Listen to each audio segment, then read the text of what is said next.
jungle.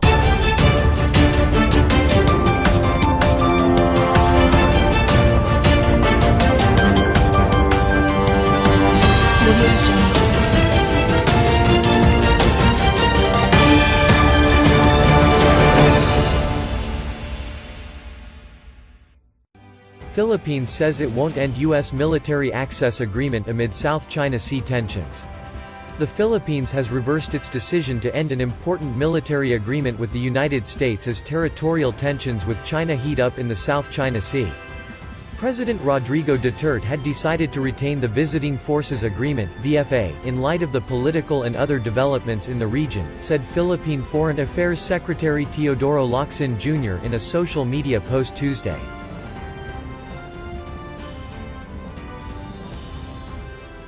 The agreement, signed in 1988, gives U.S. military aircraft and vessels free entry into the Philippines and relaxes visa restrictions for U.S. military personnel. The Philippine government gave the U.S. 180 days notice to end the deal in February, suggesting that Manila needed to rely on its own resources for its defense. On Tuesday, the U.S. welcomed the change of heart.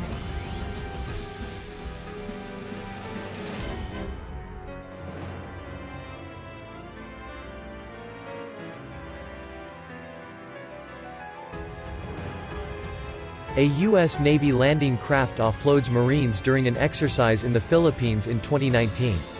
Our long-standing alliance has benefited both countries, and we look forward to continued close security and defense cooperation with the Philippines, said a statement from the U.S. Embassy in Manila.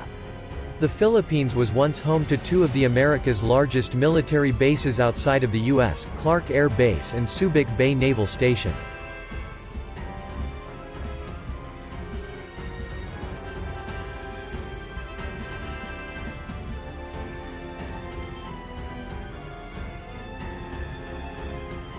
Although those ceased to be U.S. bases in the early 1990s, U.S. forces still had access to them under the VFA, and Manila maintained strong military ties with Washington.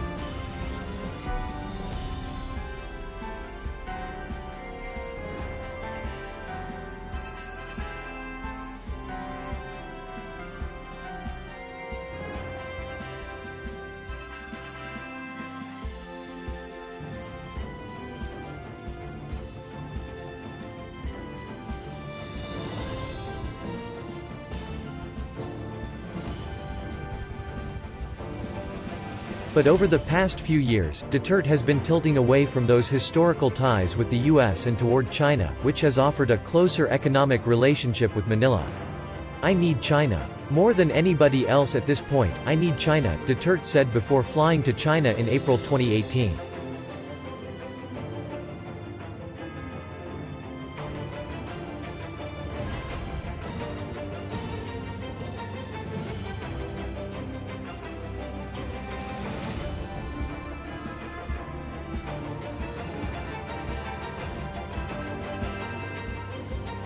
Compared with his predecessors, Duterte has viewed the Philippines' ongoing territorial dispute over the South China Sea as more negotiable. Both the Philippines and China are among several nations with overlapping claims to the sea, or parts of it. China claims almost all of the South China Sea's 1.3 million square miles as its own, despite other claimants having borders that are far closer to the disputed waters.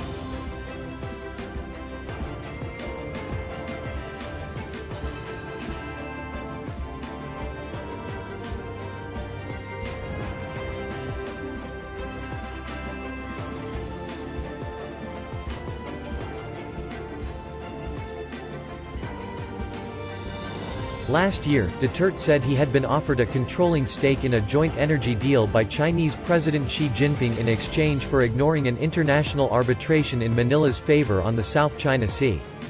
In 2016, a tribunal in The Hague ruled in favor of the Philippines in a maritime dispute, concluding China has no legal basis to claim historic rights to the bulk of the South China Sea. China, however, has been stepping up its military presence on islands also claimed by the Manila.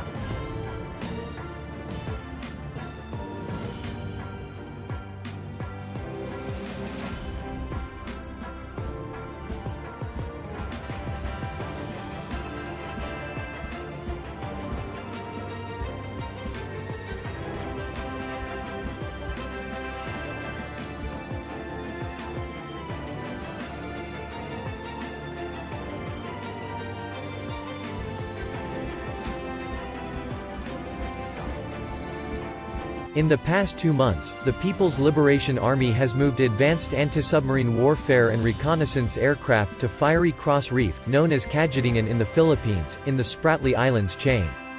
Beijing has also made Fiery Cross part of its southern Hainan province, creating 2 new administrative districts covering the South China Sea that are headquartered in the Paracel Islands, another island group with disputed claims.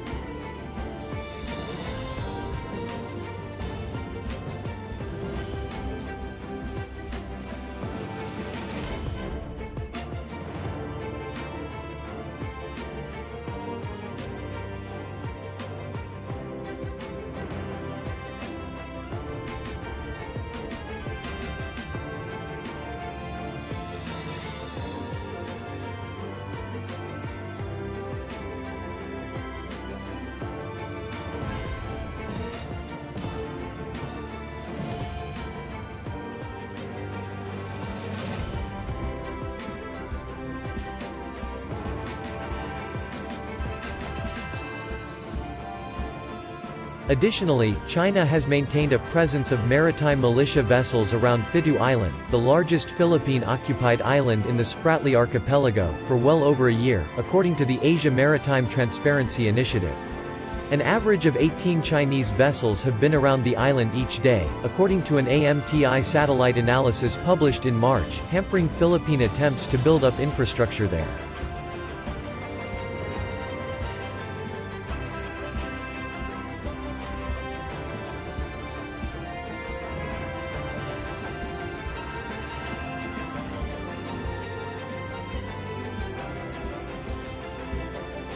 On Wednesday, Locsin indicated that the Philippines sees the U.S. playing a role in the region for some time to come.